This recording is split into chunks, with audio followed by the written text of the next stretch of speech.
All right, breaking news just in: the White House has indeed asserted executive privilege. This is over census documents requested by the House Oversight Committee for the hearing they're having right now. Just what we've been talking about, big political implications here. This gets to census questions which influence how American people are counted, which influences how many districts, congressional districts are drawn. Here is the chairman of the House Committee on Oversight and Reform, Elijah Cummings, speaking now. Pursuant to Committee Rule 5 and Rule 11, House Rule 11, the chair may postpone further proceedings today on the question of approving any measure or matter or adopting an amendment of which a recorded vote for the yeas and nays are ordered.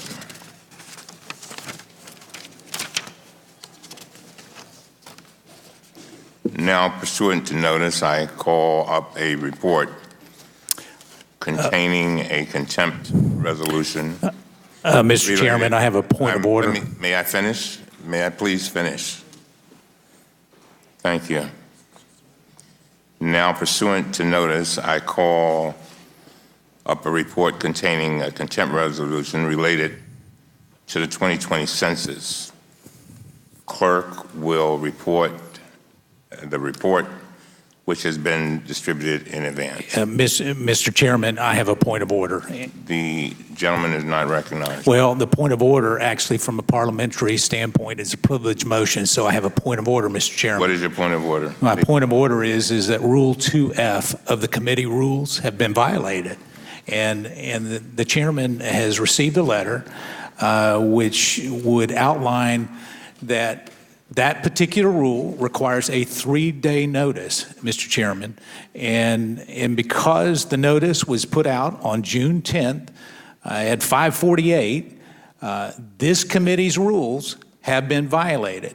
Now, the chairman may be able to overrule this point of order, but I would like to clarify that if indeed this committee overrules this point of order, then indeed it would be subject to litigation by House counsel. You will require the Department of Justice to file a brief. It will be litigated because indeed this is violating the House rules that everyone here agreed to. Thank you very much. Thank you. I'd like to address the letter the ranking member sent last night, raising a new technical argument about the committee's rule on circulating the memo for today's business meeting. Basically, he argues that the memo should have been sent last Friday instead of this past Monday.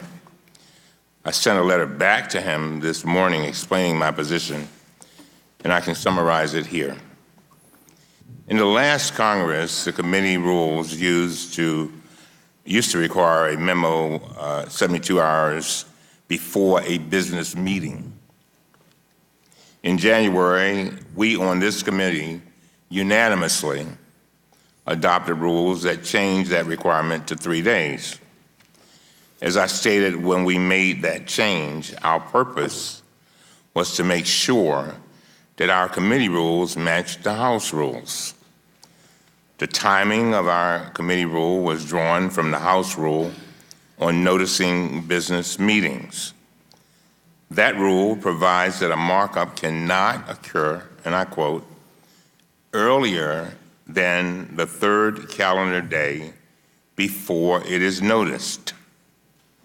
The House parliamentarian has interpreted this rule as including the day the notice is sent and the day the business meeting occurs.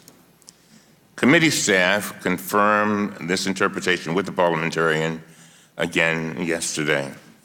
So in other words, we needed to send Okay, let's get some background on what's happening here. Lauren Fox is back on Capitol Hill with more. So basically, this committee has asked for documents related to why that citizenship question is attempting to be put back on the census. And just now, the White House's executive exerted executive privilege saying, no, you're not going to get any of these documents. Is that right? That's right. Exactly. Just before this hearing was underway, the Department of Justice sent a letter to the committee basically saying that the president had exerted executive privilege. And I just want to read you an excerpt from the letter. It said, "This letter is to advise you that the president has exerted executive privilege over certain subpoenaed documents identified by the committee." Then it later says, in addition, the president has made a protective assertion of executive privilege over the remainder of the subpoenaed documents. So obviously that is what the Department of Justice was saying that they would do last night if the committee moved forward with this contempt vote today. They're moving forward. Then this letter came. So that is exactly what Elijah Cummings, the chairman of the committee, is addressing at the moment.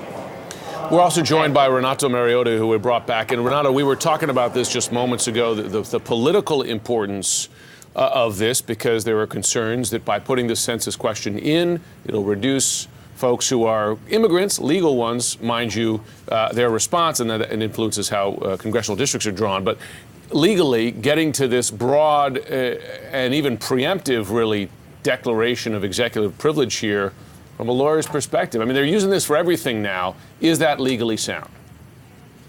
Well, it's fine if they're doing it while they figure out which documents are actually protected by executive privilege. In other words, let's say that 1,000 documents are being subpoenaed, maybe 5 of them are actually privileged. So I could see a lawyer saying, look, for right now, the president's asserting executive privilege over all 1,000, while we go through and figure out one by one which ones are actually privileged. That's not really what they're doing, right? Because the executive privilege, they bring it up every other day regarding every, subpoena here. Yeah, I think it's slowing things down as a political matter. It could be used as a delay tactic. But in and of itself, a court's not going to have a problem with it. I think the question is going to be, in the end, what are they asserting executive privilege over? And that is really the question. Are they going to continue asserting it overall, or are they going to say there's a small subset of documents and have some justification for why those are privileged? Mark, help us understand. Mark Preston is here too, I think, as well. Mark, help us understand does this matter after the Supreme Court makes its decision? Because the Census Bureau is ready either way, right? They've got 2 versions of the 2020 census that will go out. One may ask, are you a citizen? And one will not ask that. So when the Supreme Court says either it's legal or it's not legal to include this question on the census, does any of this matter just in terms of what people will actually have to answer? Well, certainly when it comes to this question, it doesn't. But again, this is more about the grander and greater question about what the administration is willing to do and willing to work with when Congress does its oversight responsibilities. I hear Look, that. the court is the high, I mean, that's the end of the road, right? Once the Supreme Court weighs in, that's it. So in some ways, people will say that this is a political issue that Democrats are trying to stir up. But again, it's not so much that. I think you have to take yourself away from this issue alone and look at this as 2 different issues.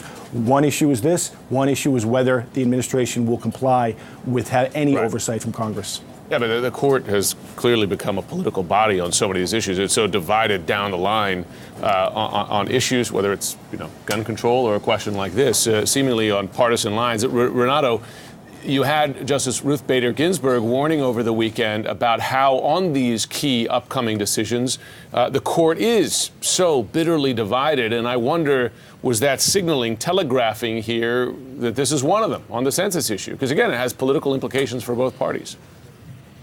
Very well could. I will say there are potential ways in which the court can resolve this that sidesteps some of the challenging and thorny issues, but nonetheless allows the Trump administration to go forward with that question. And so I guess all I would just say is that we, if folks are concerned about the political implications one way or the other here, they shouldn't necessarily assume that the courts are going to bail them out. They have to work with their representatives to fight on those issues.